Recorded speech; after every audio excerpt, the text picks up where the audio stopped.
Salut les terriens, salut les terriens, bienvenue dans votre talk du samedi soir. Bonsoir. Avec nous ce soir, 3 terriens de choix et un robot, Jean-Mi. Bonsoir les humains. Ça va Jean-Mi? Ça va. On reçoit qui ce soir? Marianne James, Camille Combal, Éric Ciotti. Éric Ciotti? Ben ça va, t'es né en France. J'ai quelques composants étrangers. Ça devrait passer, Jean-Mi. Première terrienne invitée ce soir, une grande fille un peu folle qui doit tout à la nouvelle star.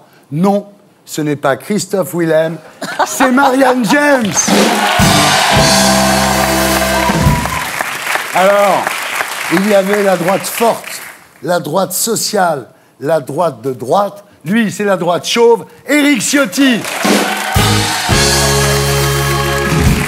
Et Camille Combal. Alors, Camille Combal, dans la bande d'Hanouna, vous êtes son chouchou.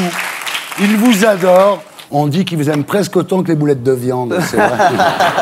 Presque autant que les macroutes. En P3, après le zapping et Gaspard Proust, nous accueillerons notre terrien du samedi 20h ce soir, Christophe Carrière. Christophe Carrière de l'Express et de Touche pas à mon poste, qui raconte comment il a vécu sous l'emprise d'un père manipulateur et pervers. C'est hardcore. Voilà, l'émission s'appelle Salut les terriens, le robot s'appelle Jean-Mi et le groupe Les Gréments de Fortune.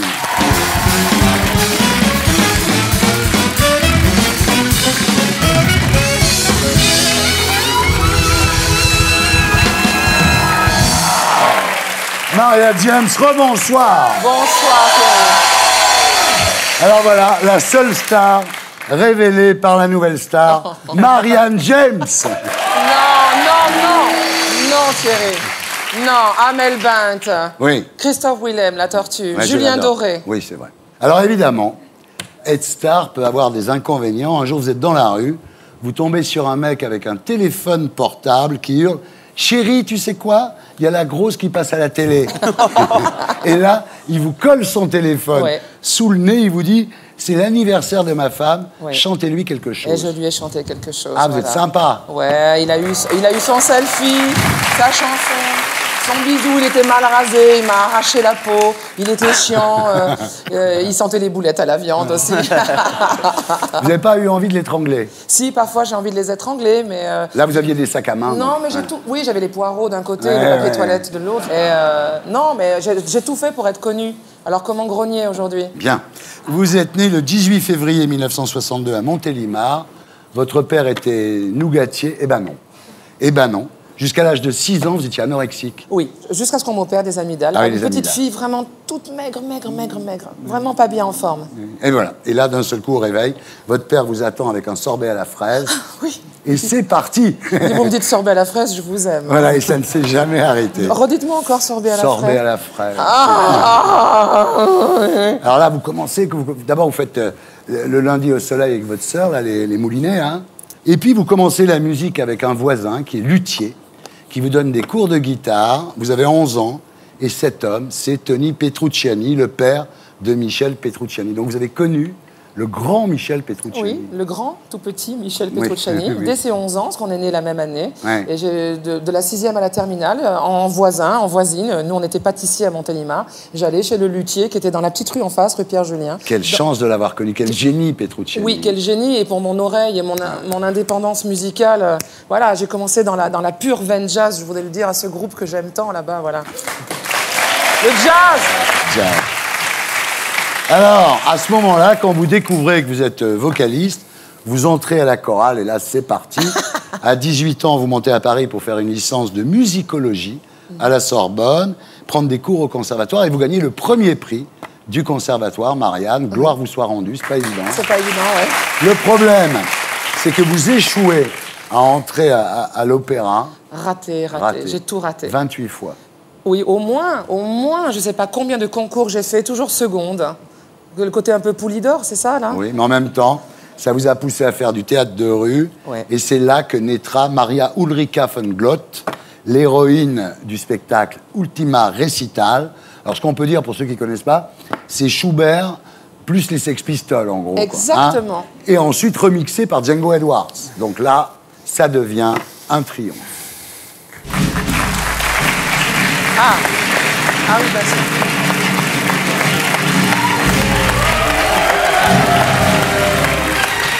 Oh, j'adore. Oh, j'adore. Oh oui. C'est kiffant. J'adore ça,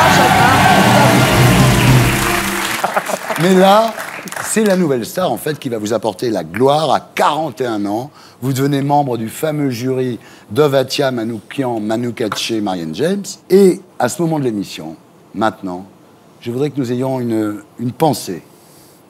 Une pensée pour tous ces gagnants de la nouvelle star disparue. Oh non. Oh non, il a osé. Myriam Abel, Amandine Bourgeois, Sophie Tite, Jonathan Serrada, Steve Estatoff. Ne les oubliez jamais. En fait, ils ont tous disparu. Vous croyez que c'est Boko Haram? Non. En tous les cas, Pujadas, tous les soirs, à la fin du journal, ils répètent leur nom d'une façon religieuse. Et ça fait plaisir de s'en souvenir. Voilà. Alors, je me souviens d'un truc dans La Nouvelle Star. Un jour, au sujet du vote du public, vous avez dit « Vous avez de la merde dans les oreilles ». Oui, je l'ai dit. C'est énorme. Et je l'ai même dit une deuxième fois. Benjamin Castaldi ouvre le second prime derrière, après cette sortie un peu musclée. Ouais. Il dit, Marianne, vous avez peut-être quelque chose à dire, quelques excuses et tout. Je dis, bah alors ça. Ouais. Et je l'ai redit, je l'ai dit une deuxième fois. Ouais, on était en colère, on était en colère. Si les Français ont de la merde dans les oreilles, il faudrait peut-être qu'ils mettent un slip sur la tête. Et puis un jour, vous avez réalisé que vous-même ne vous rappeliez plus du nom du vainqueur de l'année précédente. Et vous avez décidé d'arrêter, Marianne. Non, j'ai eu peur. Vraiment, on en parlait en interne avec Manoukian, Atia et Katché. Dans l'émission de Julien Doré, l'année 2006, moi, j'ai eu peur que Julien se barre. Je ne savais pas s'il était heureux dans ce programme.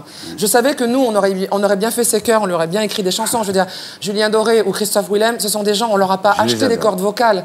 Ils étaient déjà artistes totalement de A à Z. Et je me suis dit, est-ce qu'on va trouver vraiment... Je ne crois pas au troisième larron derrière ou troisième larronne. Et j'ai senti que ce programme-là, sans une étoile dedans, c'était dangereux. Voilà. Alors aujourd'hui, Marianne, vous revenez sous les feux de la rampe avec Miss Carpenter au Théâtre du Gymnase, mise en scène d'Éric Emmanuel Schmitt et Steve Swissa. Alors, le pitch, Miss Carpenter est une star hollywoodienne, façon Jane Mansfield, disons, mais elle a 80 ans et là, sous peine d'être radiée du Pôle emploi, elle est obligée de repasser des auditions. Le succès sera-t-il au rendez-vous? On regarde à quoi ça ressemble.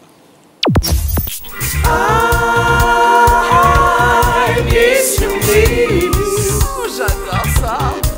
Je suis un volant, je suis animal, avocat, tellement colis. Je suis authentique, je suis haut, de garde tellement haut, là là, je suis au revoir. Miss Miss Carpenter au Théâtre du Gymnase.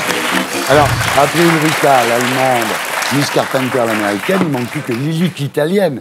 C'est la prochaine fois? Oui, c'est la prochaine fois. Elle aura les cheveux rouges.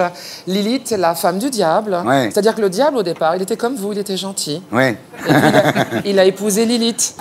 Et alors, les choses se sont aggravées. Et là, il est devenu très méchant. Et puis, à la fin du mois... Attention, À la fin du mois, Marianne, vous allez présenter l'Eurovision avec Stéphane Bern. Enfin, le commenter, le commenter. Ouais, mais enfin, on dit que François Hollande a fait de la victoire à l'Eurovision un objectif important de son quinquennat. Bon. Alors, on n'a pas gagné depuis 35 ans, c'était Marie-Myriam. L'an dernier, on était dernier, et cette année, on a ça. On va voir. Mais je suis là, n'oubliez pas, effacer Eurovision 2015. des mémoires.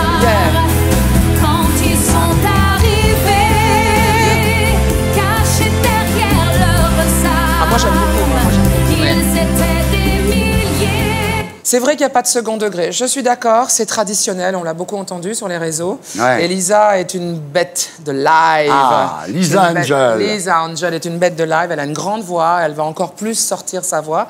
Et ce n'est pas nous qui votons, c'est l'Europe qui vote. C'est l'Europe qui vote. On n'est pas à l'abri que ça leur plaise. L'Europe qui vote, et sinon c'est le même truc tous les ans, à la fin, c'est la France qui perd. Eh C'est oui. comme Roland Garros. C'est pas vrai, mais c'est pas comme ça. Je pense que le Front National va demander la sortie de l'Eurovision. Alors, vous vous entendez bien avec Stéphane Bern.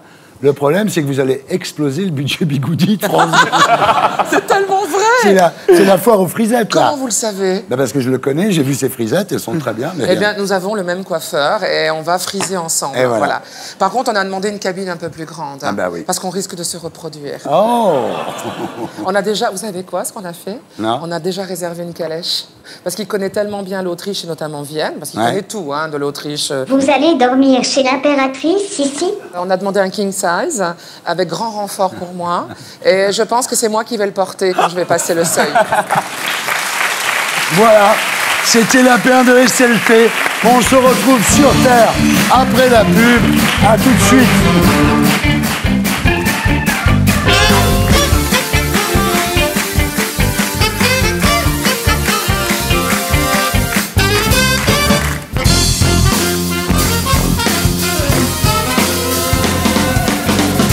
Rebonsoir les terriens, rebonsoir les terriens. Nous sommes de retour sur Terre, toujours en compagnie de Marianne Gênes, de Camille Combal, d'Éric Ciotti et de Jean-Mi. On reçoit Camille Combal. Il me semble que Camille travaille avec Cyril Hanouna. Oui, Jean-Mi. Il veut que je rigole après chacune de ses phrases pour ne pas être trop dépaysé. Ça serait bien que tu fasses le Hanouna, effectivement. Camille Combal, rebonsoir. Ravi de vous accueillir pour la première fois sur le plateau de Salut les Terriens. Vous êtes en effet ce qu'il y a de plus drôle sur D8 en ce moment, avec Roselyne Bachelot qui parle d'épilation intégrale. Ça, c'est indépassable. J'attendais le deuxième effet. C'est indépassable. Alors, on vous voit tous les jours à 18h45 dans l'émission Touche pas à mon poste de Cyril Hanouna. Cyril avait déposé une candidature pour la présidence de France Télévisions. Il n'a pas été élu, mais sachant qu'il est déjà président de D8, finalement, il fait ce qu'il veut là-bas, Cyril. Pour un anniversaire, il n'a pas d'idée de cadeau, il vous donne un prime. Mokhtar, son assistant, un prime. Le mec de l'entretien de D8, un prime. Vous voulez des primes sur D8, vous demandez à Cyril Hanouna. Il vous en a donné un, d'ailleurs. Oui, oui. Vous allez faire l'œuf et la poule, désormais. Ouais, c'est ça, Vous je vais êtes faire prêts ça tous les jours. Vous êtes Je prêts vais passer après Cyril. Venez pour la première, ça me fait hyper plaisir. Ah bah oui, ça serait pas mal si je pouvais être là. Je vous soutiendrais. Alors, il vous adore. Hein. Il vous appelle mon étoile du poste. C'est quand même extraordinaire. Il vous aime. Et un jour, je pense qu'il faudra lui dire la vérité. Vous n'êtes pas né en Tunisie. Vous ne nous appelez pas Ben Combal. Non.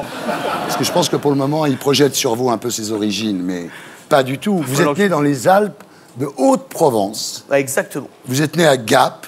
Ouais. Ce qui explique sans doute votre goût pour les sweats à capuche. Bravo Stéphane Ribeiro. J'adore cette vanne. Je t'aime. Ce qui est le plus touchant avec Cyril, c'est qu'il a votre photo en fond d'écran. Et vous avez la sienne. Ouais, il avait plein de potes toi, les supporters de la Roma. Alors, au départ, Touche pas à mon poste, c'était une émission qui parlait de différentes émissions de télévision. Il paraît, oui. Aujourd'hui, l'émission dont Touche pas à mon poste parle le plus, c'est Touche pas à mon poste. Hein, on est bien d'accord. Et des fois, vous revenez ce que vous avez dit sur l'émission de la veille. Bah, je crois que c'est de raconter tout ce qui se passe, Ouais. même en coulisses, même vachement pendant bien. les coupures pub. Bah, nous, on raconte tout ce qui se passe. Alors, votre rubrique qui cartonne s'appelle le poste de surveillance. Moi, je trouve que c'est ce qu'il y a le plus drôle dans l'émission. En vrai? Ouais, avec le salaire des chroniqueurs. Ah ouais, d'accord. Toujours deuxième effet ardisson. Toujours, Pense-y, toujours, Camille, il y a toujours. toujours le deuxième effet. Non, c'est marrant, c'est le best-of du pire, c'est très rigolo, non? Oui, c'est sympa. Bah, on revient sur un peu toute la télé de la veille, et puis on a plein de choses. Ça marche très bien. En même temps, maintenant, les Américains vous connaissent. Enfin, ils vous connaissent comme plagiaire, mais bon, Ouais, c'est ça. ils vous connaissent. C'est déjà pas mal, je veux dire. C'est déjà pas mal. Et Hein une star comme Conan O'Brien, ça nous fait plaisir. Voilà, on va regarder. Bah, allez-y. Here's a recent money-saving Toll's tip from Valentine's Day that we did. Take a look. Take a glass of apple juice, add some Alka-Seltzer, boom, champagne. Okay, and here's a real clip called Les Tutos de Mokhtar, translation Mokhtar's Tips, from the French late-night show Touche pas à mon poste.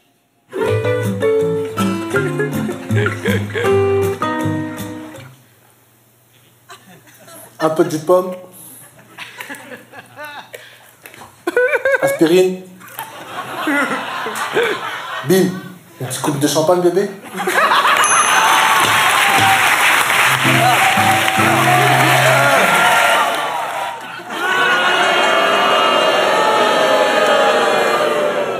Now, frankly, this is an insult. It's an insult to my show. Ladies and gentlemen, it's an insult to our country. Most of all, it's an insult to prop master Bill Tull.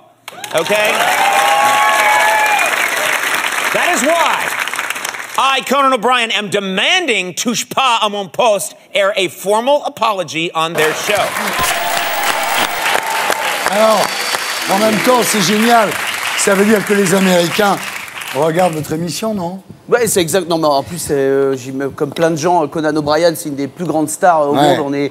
Moi, il m'a donné envie de faire de la télé, tout ça. Et donc, c'est vrai qu'on avait vu cette séquence et qu'on a bien dit que c'était de Conan. On lui a envoyé les images pour montrer notre version. Ah, d'accord. Et on est ravis. C'était très drôle. Après, on s'est échangé. On a mis une réponse qu'il a également repris dans son émission avec d'autres choses de Mokhtar. On a essayé de l'envoyer à Los Angeles. C'est pas encore fait, mais on désespère pas. On veut une carrière américaine pour Mokhtar. On veut que ça arrive.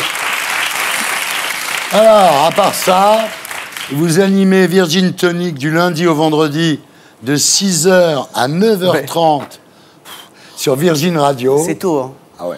1 300 000 auditeurs, bravo.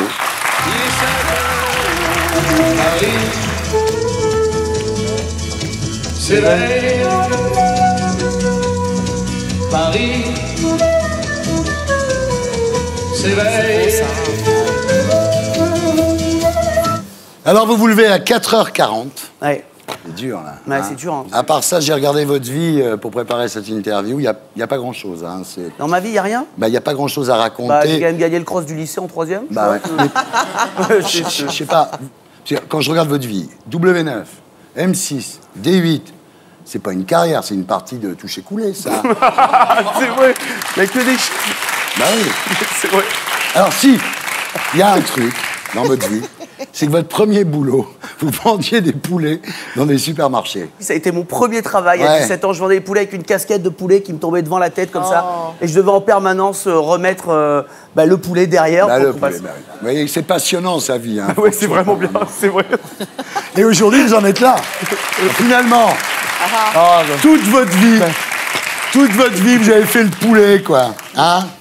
Pour finir à l'œuf ou la poule. C'est vrai que je crois que j'ai un truc avec ça. Je dois avoir un truc.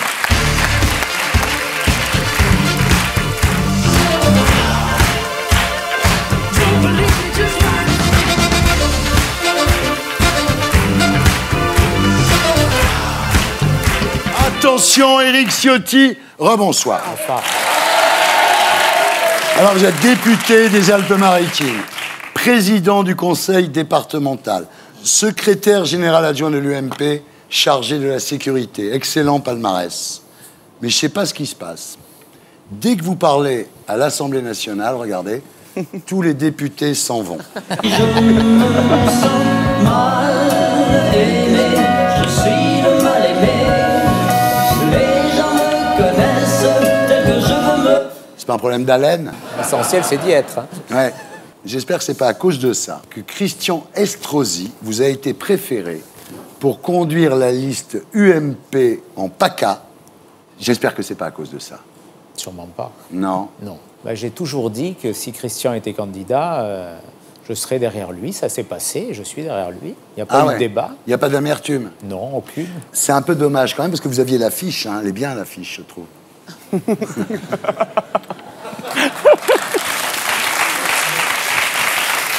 Bon, alors, votre ami Estrosi, là, il est quand même carrément allé. Il a déclaré « L'islamo-fascisme contre la civilisation judéo-chrétienne, c'est la 3e guerre mondiale. » Alors, avec des trucs comme ça serait injuste que le FN vous passe devant. Hein.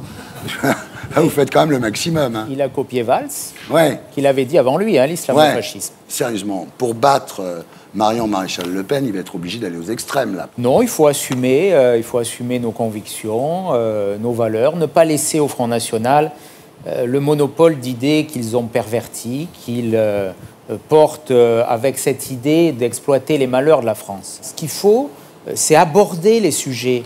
L'immigration, l'insécurité, le communautarisme, tout ça, ce n'est pas le Front National qui apporte des réponses pertinentes, bien au contraire. C'est à l'UMP demain d'apporter les vraies réponses. Alors, Éric Ciotti, vous publiez aux éditions du Moment Autorité, mes propositions pour redresser la République. Alors, au programme, combattre la délinquance des jeunes avec un service citoyen pour les délinquants, un service national pour tous les jeunes, un dépistage de la drogue au lycée et sur les plateaux télé. Ça pourrait être nécessaire, quelque part. Aïe. Bon. Mais pour les jeunes, un jeune sur 2 aujourd'hui a consommé du cannabis. Ouais. 1 sur 4 en consomme régulièrement. Ouais. Donc c'est un fléau.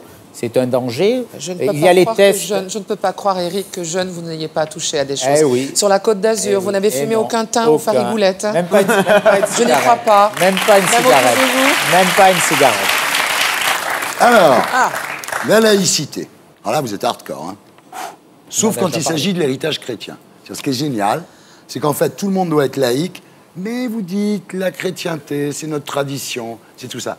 C'est là où ça choque. C'est une culture. Je crois qu'on confond religion, culture et identité. Qui peut nier que la France est constituée au fil des siècles, au fil des millénaires, par une civilisation chrétienne? Est-ce que laïcité, aujourd'hui, c'est pas une façon de dire islamophobie? C'est-à-dire, est-ce que la laïcité, c'est pas un bon truc pour faire chier les musulmans? C'est pas tellement une histoire de religion, c'est une question d'appartenance. Moi, j'ai pas envie qu'on vienne modifier demain ce qu'a été la France, nos modes de vie. C'est pas encore une fois... Qui veut modifier vos modes de vie? Le communautarisme, le port du voile aujourd'hui qui est imposé par certains, le port de la burqa dans la rue.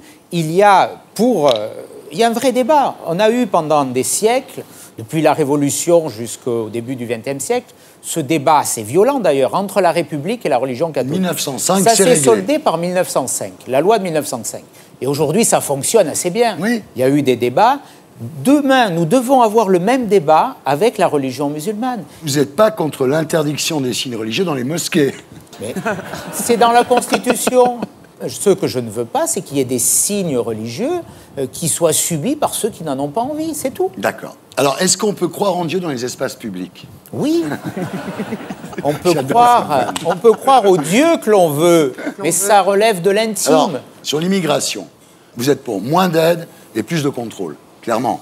Il faut que le modèle soit moins attractif, parce qu'aujourd'hui, ceux qui viennent dans notre pays, pour des raisons économiques, ne peuvent plus y trouver un travail, pour l'essentiel, et ne peuvent pas y trouver un logement. Donc c'est une illusion que de laisser croire à des personnes qui sont déjà en immense difficulté que sur le continent européen, on va leur apporter plus. Donc il faut que le modèle social soit moins attractif et il faut aider ces pays à se développer, à croître, à créer des emplois. C'est ça l'enjeu. Mais laisser croire que tout peut être trouvé ici, je crois que c'est une illusion, c'est même un danger, c'est favoriser les passeurs quand on voit ce qui se passe. Oui, alors vous êtes pour la destruction militaire des bateaux. C'est une espèce de deuxième guerre de Libye que vous proposez là. C'est ce qu'ont fait les Australiens. Un Premier ministre qui s'appelle Peter Abbott. Oui. Il y avait en Australie à peu près le même problème. Plus d'1 millier de morts avant qu'il ne soit élu Premier ministre. Il a réglé le problème en allant au plus près des côtes indonésiennes, détruire les bateaux et éradiquer les filières de passeurs. Votre livre est très riche. Vous parlez de la justice, par exemple, les centres éducatifs renforcés, vous parlez de faire payer les prisons. Vous dites qu'en France, les délinquants bénéficient d'une impunité jamais vue ailleurs. Vous pensez à Claude Guéant quand vous dites ça? La justice est sévère dans notre pays. Mais ce que ne savent pas nos concitoyens, c'est que systématiquement, ou quasi systématiquement, la peine est déconstruite. Oui. On condamne, mais la peine n'est pas appliquée. 100 000 peines de prison ferme en attente d'exécution. Donc c'est ça qui érode la confiance indispensable pourtant mais les de nos concitoyens dans la justice. Oui, et les prisons, alors il manque des places. Vous les prenez chez il vous, manque on des les met places. Ils sont déjà à 6, on va les monter à 12 par cellule. Il faut construire des places. Ah, mais avec quel argent? Il faut construire des places. C'est pour ça qu'il veut des prisons où les gens payent. Ce qui fait que comme tu payeras, c'est comme un hôtel. D'ailleurs, je fais cette proposition. C'est d'ailleurs ce qui a été proposé par le ministre de la Justice aux Pays-Bas. 17 € par jour. C'est marginal, c'est plus symbolique. Il manque dans notre pays 25 000 places de prison. D'abord pour qu'il n'y ait qu'une personne par cellule, parce que ça a été voté depuis 2009. C'est une question de dignité. Tu es en cellule avec Hanouna. Et en Grande-Bretagne, il y a 90 000 places de prison. Pour la même population comparable à la France, il y en a 58 000 maintenant en France. Donc le problème, il est là. Bien. Éric, merci. Le livre s'appelle Autorité. On passe maintenant au dossier de la semaine avec l'édito de Blacko. Et c'est le docteur Frédéric Salman, cardiologue et nutritionniste que nous accueillerons sur ce plateau après le Magnéto. Ce soir, nous parlerons santé. Prenez votre santé en main.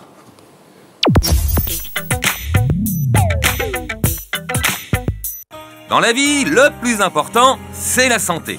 Mais rester en bonne santé, ce n'est pas une question de chance. Seuls 15% de nos maladies sont d'origine génétique. Pour les 85% restants, c'est notre comportement qui est décisif.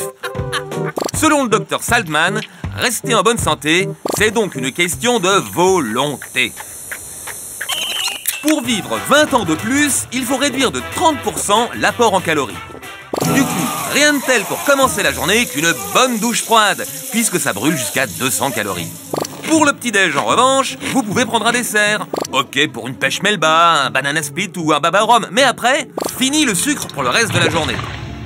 Allez hop, c'est l'heure de partir au boulot. Bien sûr, l'idéal, c'est d'y aller à pied. Mais si vous n'avez pas l'occasion de marcher 3 km par jour, il vous reste les escaliers. Si vous montez 21 étages par jour, ça limite les risques d'hypertension. Une fois au bureau, pas question de serrer la main de vos collègues. Ça, c'est un coup à choper des microbes. Soyez prudents, les bactéries sont partout. On se méfie des toilettes, mais niveau santé, il y a 100 fois plus de bactéries nocives sur un clavier d'ordinateur que sur des cuvettes de chiottes. Pour ce qui est du repas de midi, on vous conseille les sardines et le poivron parce que ça se digère mal. Du coup, ça donne des renvois, mais ça coupe la faim. En tout cas, évitez la viande, surtout au barbecue. Une merguez trop cuite, c'est l'équivalent de 10 paquets de clopes. Une fois de retour au bureau l'après-midi, commencez par faire une sieste. Ensuite, vous finirez la journée en utilisant uniquement votre main gauche si vous êtes droitier. Ça complique un peu la vie, mais ça stimule le cerveau. Quand vous serez de retour à la maison, pourquoi pas regarder un petit film? Dans ce cas, privilégiez les films d'horreur, parce qu'un bon coup de flip, ça peut faire brûler 150 calories. C'est toujours ça de prix. Et puis bien sûr, avant la prière du soir, n'oubliez pas le boogie-woogie. 3 rapports par semaine, c'est 10 ans d'espérance de vie en plus. Après ça, il ne vous reste plus qu'à prendre une bonne douche froide. Vu que ça stimule les endorphines, ça vous aidera à faire de beaux rêves. Et dormez bien, parce que demain, ça recommence. C'était l'édito de Blacko, mise en image de Julien Grappe. Bravo. Frédéric Salman, bonsoir. Alors, vous êtes cardiologue, nutritionniste, et vous venez de publier chez Albin Michel « Prenez votre santé en main ». Bienvenue parmi nous. Alors, vous vendez votre livre en disant que c'est une nouvelle manière de penser la santé et la médecine. En fait, moi, je trouve que c'est un peu du bon sens. Oui, il existe au plus profond de l'être humain des moyens d'auto-guérison extrêmement puissants. Il suffit de les connaître pour les activer et en bénéficier. On a tout en main. Ce n'est pas génétique l'histoire. 85%, c'est ce qu'on va en faire. Et on peut transformer les choses, soit se fabriquer une maladie, soit au contraire, vivre très longtemps en très bonne santé. Alors, ça c'est le principe général. Après, on va prendre des points précis. Par exemple, bien s'alimenter. Vous dites que si on a un tour de taille qui fait 80% de sa taille, on risque de mourir 17 ans avant la moyenne. Plus on augmente en poids, plus les risques de cancer, de maladies cardiovasculaires augmentent. Donc, effectivement, il faut lutter pour perdre du poids. Moi, j'ai constaté que 95% des gens qui essayent de perdre du poids, ça ne marche pas. Il y a d'autres façons d'aborder le sujet, comme par exemple d'utiliser la puissance du nerf vague. Qu'est-ce que c'est que le nerf vague? C'est un nerf dont 90% de son réseau se distribue au niveau du tube digestif et va directement vers le cerveau à 400 km/h.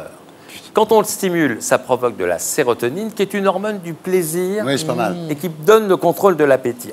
Et ce que je propose, c'est qu'on peut, avec simplement quelques points, stimuler légèrement la partie digestive du nerf vague.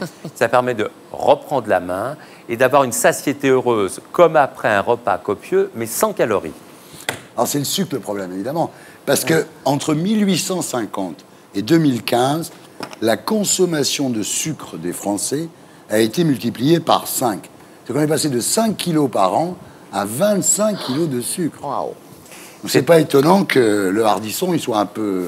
On sait très bien lutter depuis la nuit des temps contre le manque, mais pas contre l'excès. Ouais. Vous savez, à chaque seconde, on produit 20 millions de cellules pour remplacer nos vieilles cellules ou nos cellules mortes. Et le problème qu'il y a, c'est que le nombre d'erreurs de copie augmente avec l'âge. Les erreurs de copie, ça donne les cancers. Ah. Et comment éviter qu'il y ait des erreurs de copie? Alors, il y a quelque chose de formidable qui a été découvert, c'est que, d'abord, on a fait jeûner des souris un jour par semaine. Ouais. On a vu qu'elles faisaient 20% de cancer en moins. Ensuite, ce que je propose, c'est de faire, si le médecin traitant est d'accord, un jeûne séquentiel, c'est quoi? 12 à 16 heures par semaine, vous buvez beaucoup et vous arrêtez de manger. Ça réactive une mémoire biologique ancienne qui fait qu'il y a moins d'erreurs de copie, ça renforce votre ADN. Une fois par semaine, de laisser son organisme un peu en repos, c'est une très bonne idée. Alors, pour se désintoxiquer des aliments gras et sucrés, vous proposez de s'en dégoûter. C'est-à-dire que tu as des rillettes, tu les mets au micro-ondes et tu les bouffes. Tu as un 4/4, tu le laisses pendant 2 jours et quand il est bien sec, tu le bouffes. Et ça te dégoûte, c'est ça, docteur, hein? C'est ça, on est un peu... C'est le réflexe de Pavlov, on nous donne un truc, clac, ça se met en route. Il faut casser ces addictions. Et tout simplement parce qu'à chaque fois qu'on va voir, par exemple, ce 4/4, se déclenche un sentiment, c'est bon, je mange. Et vite en plus. Et simplement d'associer au niveau du cerveau une idée négative fait qu'on va casser ce cycle et reprendre de la liberté, reprendre la main, tout simplement. Alors, ce que j'ai découvert en lisant votre livre, parce que moi, quand je vais faire du run le matin, je bouffe. Et vous dites, en fait, c'est complètement con, parce que si vous y allez à jeun, vous allez brûler 2 fois plus de calories. Oui, parce que voilà ce qui se passe. Si vous avez la bonne idée de faire tous les jours 30 minutes d'exercice physique, attention, sans s'arrêter, parce que les 20 premières minutes, on brûle du sucre, c'est après qu'on brûle les mauvaises graisses. Vous allez avoir 40% de cancer Alzheimer et maladies cardiovasculaires en moins. C'est formidable. Il y a aussi d'autres façons de diminuer ces facteurs de risque, notamment la sexualité. La sexualité, on y arrive 3 fois par semaine, mesdames, messieurs. Bon, ça va.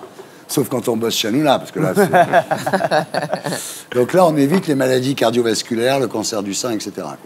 Il faut baiser, en fait. Oui, alors, 12 rapports sexuels par mois diminuent de moitié les risques cardiovasculaires et 21 diminuent d'un tiers les risques de cancer de la prostate. Chez la femme, ça diminue la fréquence du cancer du sein. Vous savez, on s'en est aperçu parce que dans les couvents, il y avait plus de cancer du sein que dans le reste de la population. C'est marrant. Dans les couvents. Voilà. Oh, le Seigneur, mais que fait le Seigneur? Jésus. Jésus. Enfin, je Jésus. suis... Ce ne sont que quelques coïts. Excellent. Il y a un truc de dingue. C'est que les femmes qui gardent leurs chaussettes pour faire l'amour, elles arrivent à l'orgasme plus facilement. Le mec, non. Elles ont les le pieds mec, chauds. Non, parce que quand tu vois une gonzesse avec des chaussettes, c'est débandant. J'étais perplexe quand j'ai vu ce résultat, que les femmes qui gardaient leurs chaussettes avaient des orgasmes plus puissants. Mais qui a fait cette étude? L'explication, une équipe de scientifiques aux États-Unis. Ils se font pas chier, les toubibs. Mais comment ils ont su ça?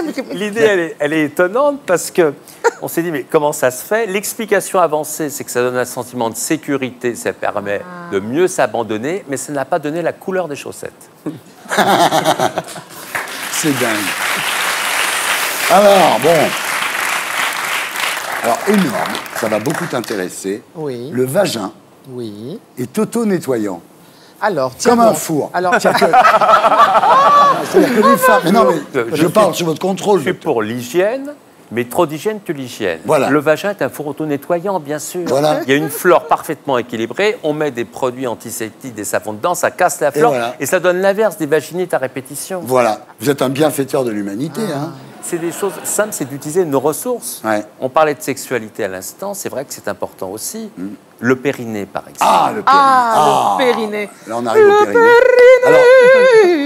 Alors, Nicolas Sarkozy se muscler le périnée avec Carla à partir des conseils d'une dénommée Julie Imperiali. Oula, Julie Est-ce Imperiali. que vous pensez que ça l'a aidé? Alors, c'est très simple. Cléopâtre avait la réputation d'avoir un périnée extrêmement puissant, ça lui a permis de construire un empire. Ah. Alors, le périnée, qu'est-ce que c'est? Imaginez un muscle, pas très costaud, entre l'anus et le vagin chez la femme, entre l'anus et les bourses chez l'homme. Cette petite membrane soutient 30 kilos qui sont dans le tronc. C'est lourd. Or, on perd 1 à 2% de muscles par an. Résultat des courses, quand vous arrivez à un moment donné à la maturité, des petites fuites urinaires se produisent chez la femme ou chez l'homme, des problèmes d'hémorroïdes, de continence anale parfois, mais surtout diminution des orgasmes, érection instable et des problèmes d'éjaculation. Avec seulement 3 minutes d'exercice par jour extrêmement simple à réaliser. Et qu'est-ce qu'il faut faire alors? En plein milieu d'une miction, vous arrêtez de faire pipi. D'accord. Et la contraction, vous allez repérer la force du périnée à ce moment-là. Je vais le faire tout de suite. Enfin, tout de suite.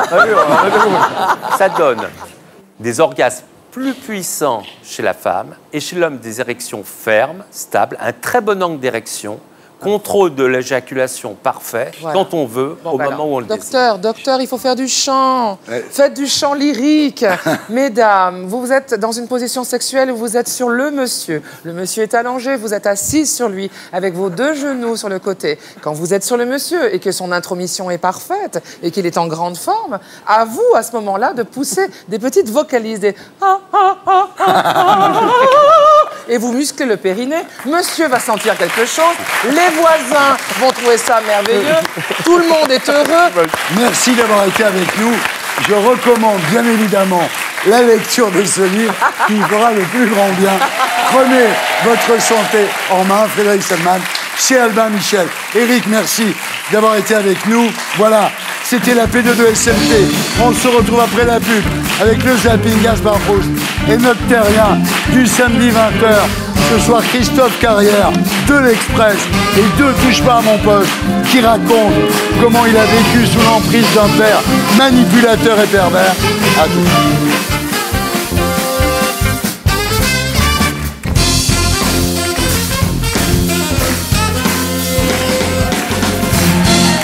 Bonsoir les terriens.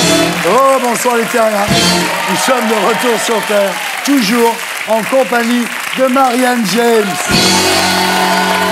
de Camille Combal, de Jean-Mi. Et nous accueillons notre terrien du samedi 20h. Ce soir, Christophe Carrière. Bonsoir. Bonsoir. Alors Christophe, on vous connaît critique de cinéma à l'Express. On vous connaît chroniqueur de Cyril Hanouna, donc Touche pas à mon poste, sur D8, une spéciale. Mais on ignore tout de l'homme. Et vous venez de loin, Christophe. Vous venez d'une enfance massacrée par un père sadique, dont vous apprendrez qui il est bien des années plus tard. Vous racontez votre histoire dans un livre intitulé « Un père et passe », publié chez Michel Lafon, et vous nous raconterez ici, à 20h, dans Salut les terriens. Dans un instant, Gaspard Proust, mais d'abord, le zapping. C'était le zapping, et maintenant j'accueille Gaspard Proust pour « Elle est pas belle, la vie ?»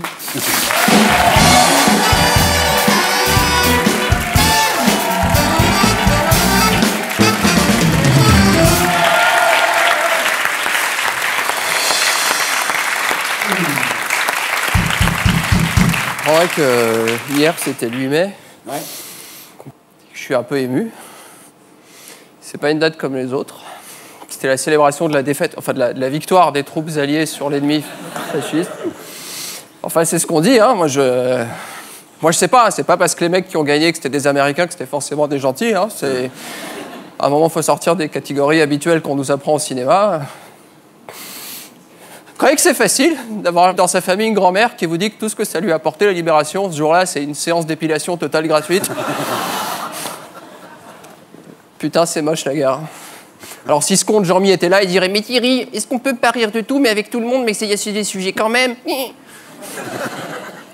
Alors je dois avouer que, puisque l'époque est à la transparence, que c'est vrai, il faut tout dire, ben voilà, ben c'est vrai que Mémé, dans sa cave, la seule chose qu'elle avait planquée durant l'occupation, c'était de la viande de Salers, c'est des grands crus de Bordeaux, voilà.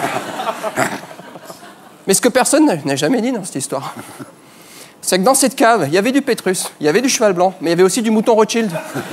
Hein, et je dis pas que ça compte autant que si c'était Anne Frank. Hein.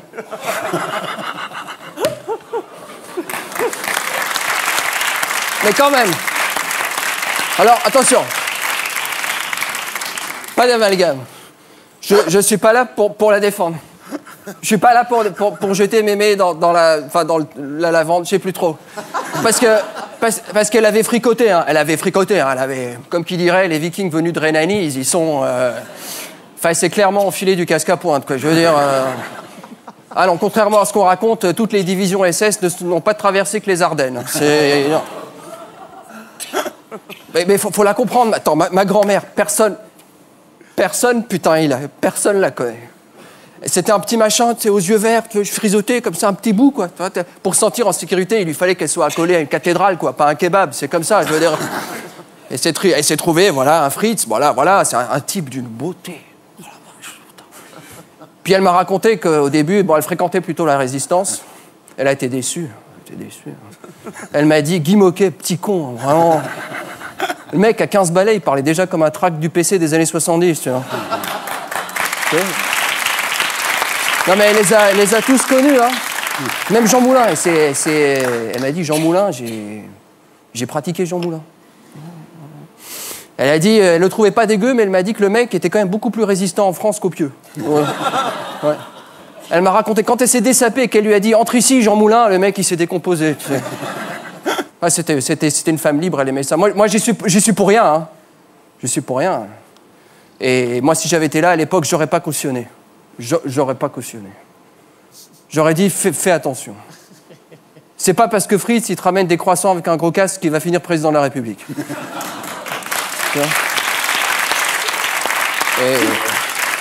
Non, mais Libération, c'était terrible pour mes parents. Enfin, mes grands-parents, mon père m'a dit, si tu savais la joie de ta grand-mère et de ton grand-père quand ils ont obtenu leur billet pour l'Argentine. Putain,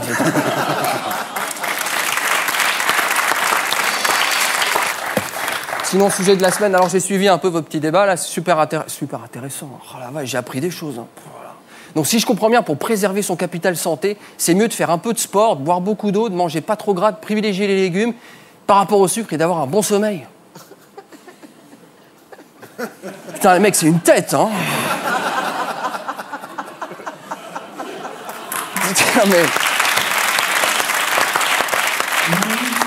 Non mais, franchement, si c'est pour lire ça, je préfère acheter Femme Actuelle, il y a au moins l'horoscope à la fin, tu vois. Et c'est là que Jean-Mi dirait, avec cet esprit d'à propos qu'il caractérise, mais il rit pour recharger ses batteries. Est-ce qu'il ne faut pas aussi parfois mettre ses doigts dans une prise?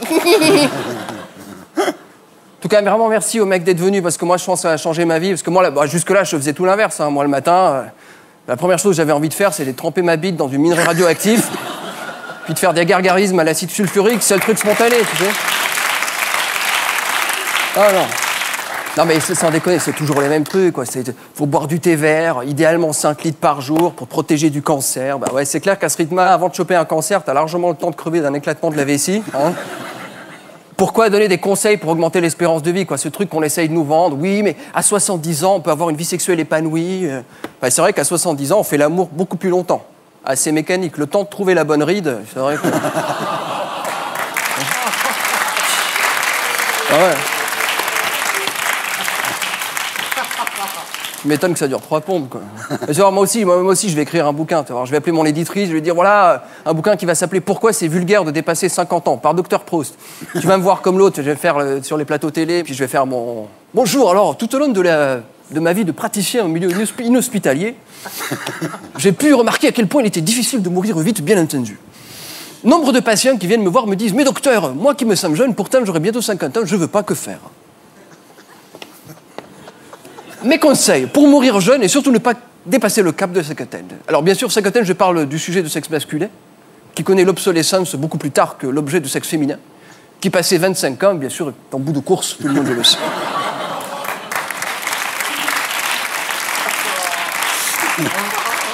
Quelques conseils simples. Écoutez son corps. Toujours écouter son corps. Dès qu'on commence à se dire « il faut que je me mette au sport », le corps envoie aux neurotransmetteurs synaptiques nichés dans la constellation du Capricorne du Périnée une info du type « je te préviens, j'ai commencé à mettre le pilote en mode descente ». Et là, grave erreur, le corps nous dit « je déplonge » et nous on dit « je veux monter ». Résultat, tout se bat en couille. Un autre symptôme précoce des vieux qui veulent rester jeunes, c'est de commencer à aimer ce que font les jeunes. Par exemple, quand on commence à se dire « tiens, Taylor Swift, putain ça swing », inquiétude. Si en revanche on se dit Christine and the Queens sans voix grave, il s'agit d'une urgence médicale gravissime.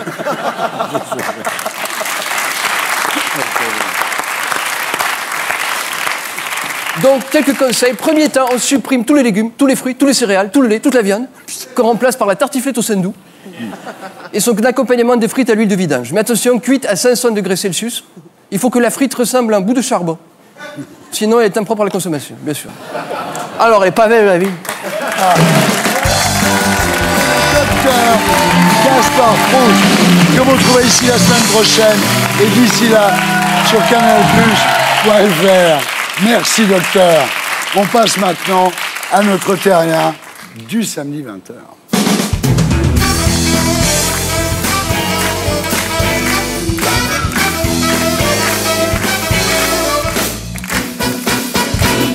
Christophe Carrière, bonsoir. Bonsoir. Alors, Christophe Carrière, vous êtes né le 15 décembre 1964 à Clichy, dans le 92. Vos parents sont épiciers, c'est en tout cas ce qu'ils vous font croire, à vous et à votre entourage, pendant de longues années.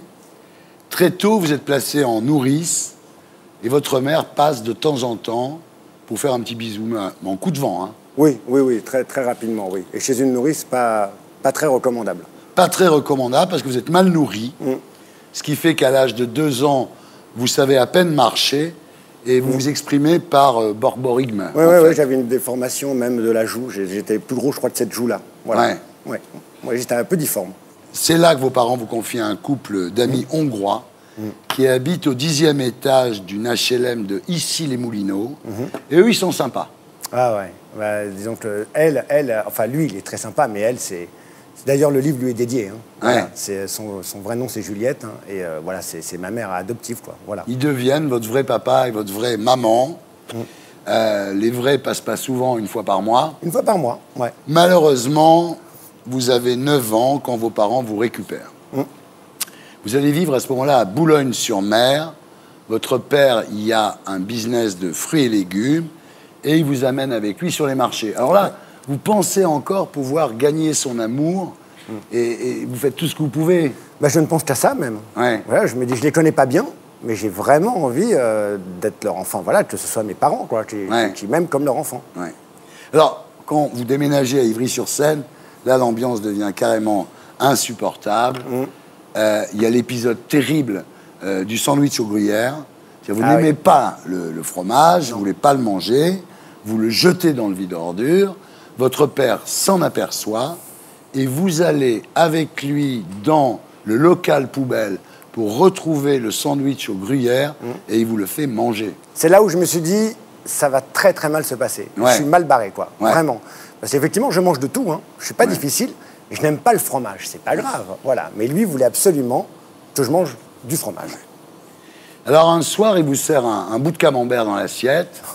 Vous allez vomir aux toilettes, vous n'aimez pas le fromage. Non, mais quand vous revenez à table, il a mis un autre bout de camembert dans l'assiette. Ouais, ça allait jusqu'à 4. Petit à petit, la perversité de votre père s'installe. Grave, un jour, il vous dit, elle est de quelle couleur cette nappe? Vous dites, elle est blanche. Il dit non, elle est rouge. Exact, devant des invités. Il faisait ça quand il y avait des invités, généralement.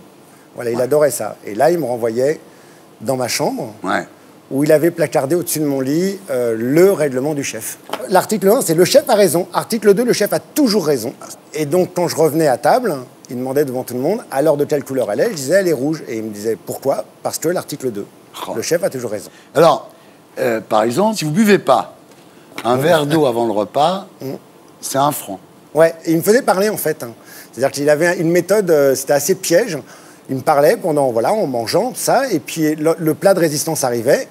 Là, il me parlait, je mange, et là, à peine la première bouchée dans la bouche, il me disait, tu me donnes 1 franc. Ça, j'avais pas bu le verre d'eau. Alors, un jour, vous passez l'aspirateur, il vous fracasse le nez avec un cintre. Elle est là, la marque, hein, je l'ai. Ouais. Vous comprenez pas pourquoi, il vous dit, ça fait une plombe que ta mère t'appelle. Ouais, voilà, c'est ça, je l'entends. Bah oui, je n'entendais pas, je passais l'aspirateur. Bah oui. Voilà, mais comme, il me lâchait pas, vraiment, il me lâchait pas la grappe, ouais.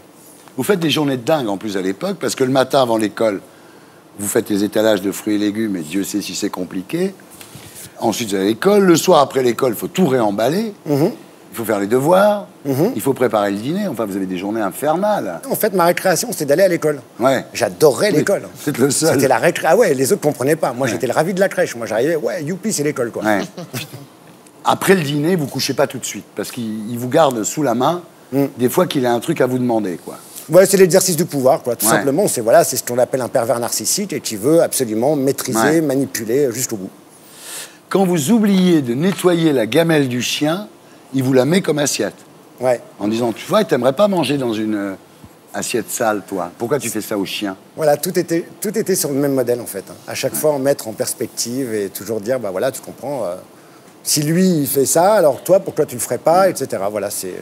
Alors, à l'adolescence, vous voulez faire un bac littéraire, vous êtes assez doué. Ouais, lui, vous fassiez un bac scientifique. Ah bah ouais, un bac S. Ouais. Mais vous êtes mauvais en sciences. Ouais, pas très bon, ouais. Alors, la conseillère d'orientation, elle comprend rien. Là, je me rétame, on me fait redoubler, évidemment en littéraire, et lui décrète que comme je suis pas bon, il va me retirer de l'école. Donc, à l'âge de 16 ans, vous vous retrouvez... à travailler. À travailler. Oui. Vous vous retrouvez vendeur de fruits et légumes dans un supermarché du 12e arrondissement. Et c'est là que vous apprenez quand même par une cliente que votre père n'est pas votre père. Exact. Hein? Vous étiez le seul à pas le savoir. J'étais le seul à pas le savoir, oui. Quand vous avez une aventure avec une fille qui est une cliente du supermarché, il vous dit, écoute, c'est une michetonneuse, c'est un vieux qui paye son loyer, laisse tomber, quoi. En l'occurrence, il avait un peu raison, mais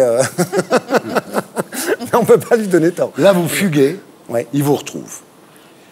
Après, il fait piquer votre chien sans vous le dire. Là, vous refuguez parce que c'est insupportable. Ouais, ça, c'était horrible, ça. C'est horrible. Il l'emmenait du jour au lendemain, quoi, comme ça.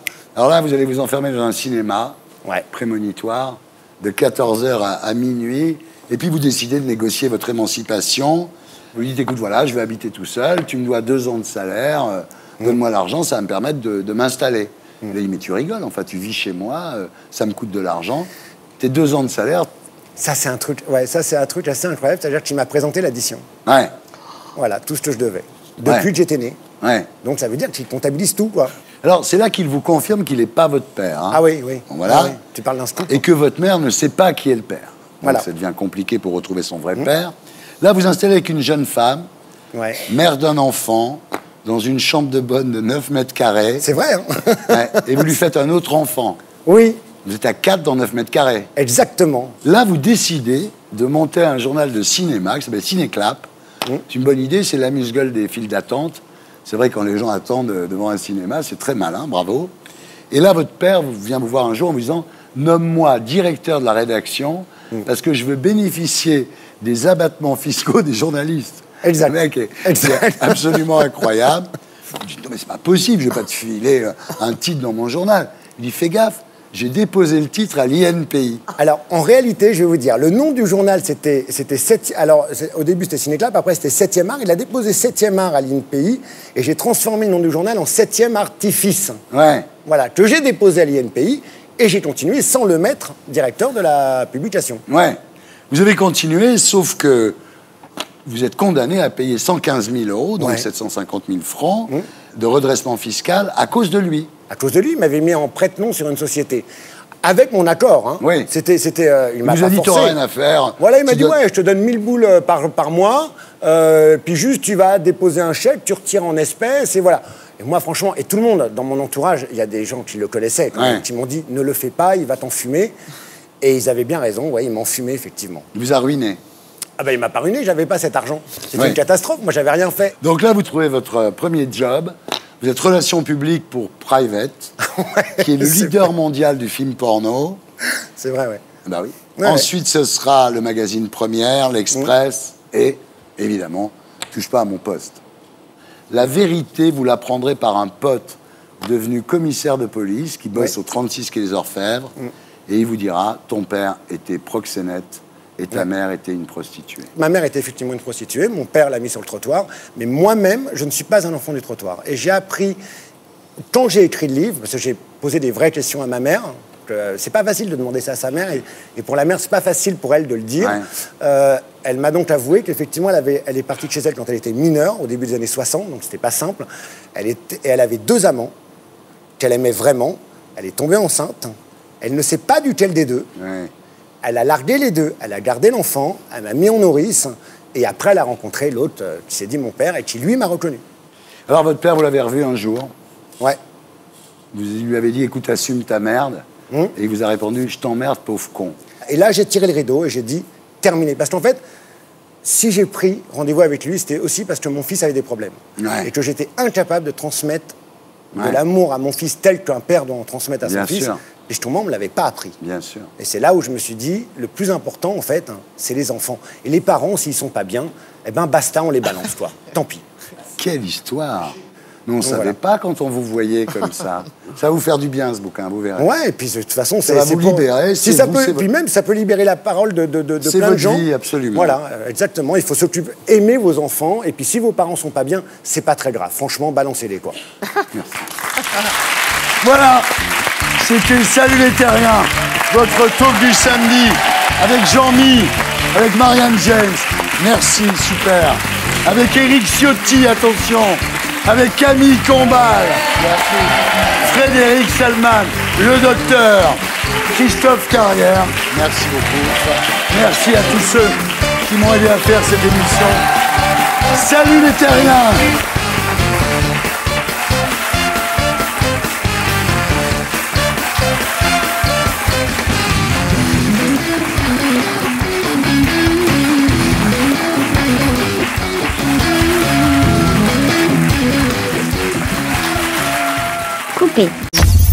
Et pour être sûr de ne rien rater de Inarditube, abonnez-vous et mettez un pouce bleu.